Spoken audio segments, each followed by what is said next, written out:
an enclosed area because when we get out there, the wind's going to be blowing. It's going to be hard to hear me. My husband's Ryan, and we have 3 kids. I have a 6-month-old, I have a 2-year-old, and a 5-year-old. We do corn, soybeans, and we do the hay.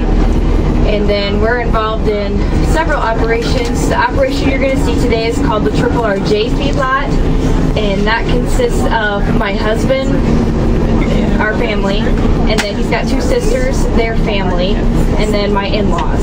So we have all kind of are part of this barn together, and then there's 8 grandkids, all under the age of 8, or 9 grandkids, all under the age of 8. And so it's kind of our family operation, you could say. And what we do is we have 429 head of beef cattle in a monoslope barn, it's called, and you'll see the slope when we get out there. And we do about 2 turns of cattle a year in that facility. And we do not own the cattle. We are hired and we get paid so much per head per day to raise these cattle. So how good of a job we do determines how good of a paycheck we're going to get. Another operation that we have is called County Line Cattle, and that's between 3 cousins, my husband and his 2 cousins. And that is where we raise the dairy heifers like you saw out at Bodwine's in them barns. So you can see the monoslope, and the reason we chose like a monoslope building is because, and you'll feel it if you guys step in there. Like this morning, the reason I wasn't with you right away is I had to help my husband bed this barn, and when I was standing outside I thought, oh my gosh, it's hot, I wore the wrong shirt for today. But then when I stood inside the building, it was like an air-conditioned building.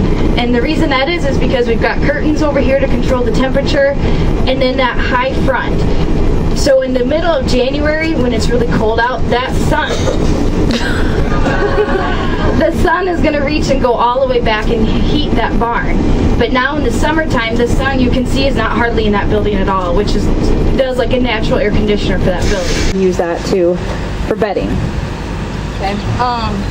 As far as feeding, they're fed twice a day with the mixer wagon, and you can see the feed when we walk by down there in the feed bunk, but I also took individual samples of what we use.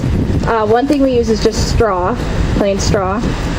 Another thing we use that my husband processes for corn is called earlage, and if you're interested in that process, he can tell you what it is, but it's another way to process the corn out of the fields. Then we just take corn and ground it up, just ground corn. And then we use a thing called modified distiller's grain. Does anybody know where this comes from? Ethanol plant. Yes, this is a byproduct of corn. So this, you go to your ethanol plants and we have to get this trucked in. Yeah, it's ground, yeah, and you can smell it. It actually smells like alcohol is what it smells like. So when I bring this to school, the kids really get excited about that. Then the other thing that we do is we have like a liquid protein we put in there. It's similar to like molasses that gives you your vitamins, your protein, your energy for them calves.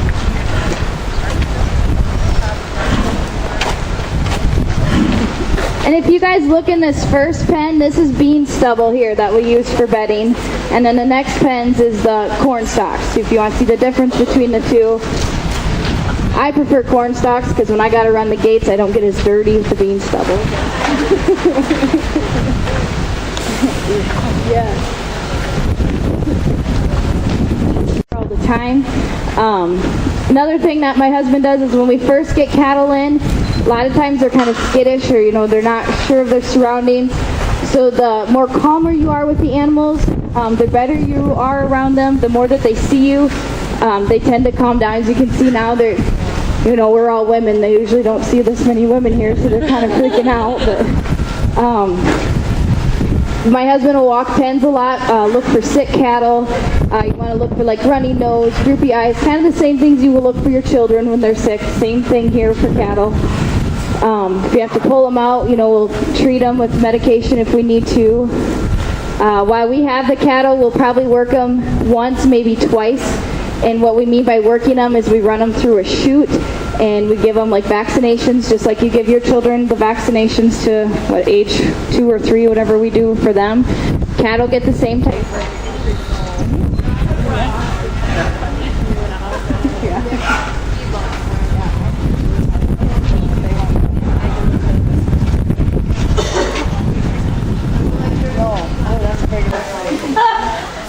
If you guys kind of look around, explain a little bit. You can see there's 2 buckets in front of them, and these guys get fed milk twice a day. We use milk replacer, and so you mix it just a powder with water, same as you'd use formula for your children. And they get a pitcher full, or 2 quarts, I believe it is, of milk in the morning and 2 quarts at night. And then we also give them water in the morning after they get milk, and then at night. So they have plenty of fluids in front of them at all times. And then in the 1 bucket they have a grain, which is like corn and pellets and molasses and oats. So very high protein starter, tastes good like candy type of feed. Like even our dogs sometimes we eat it because it's so palatable. It's very good.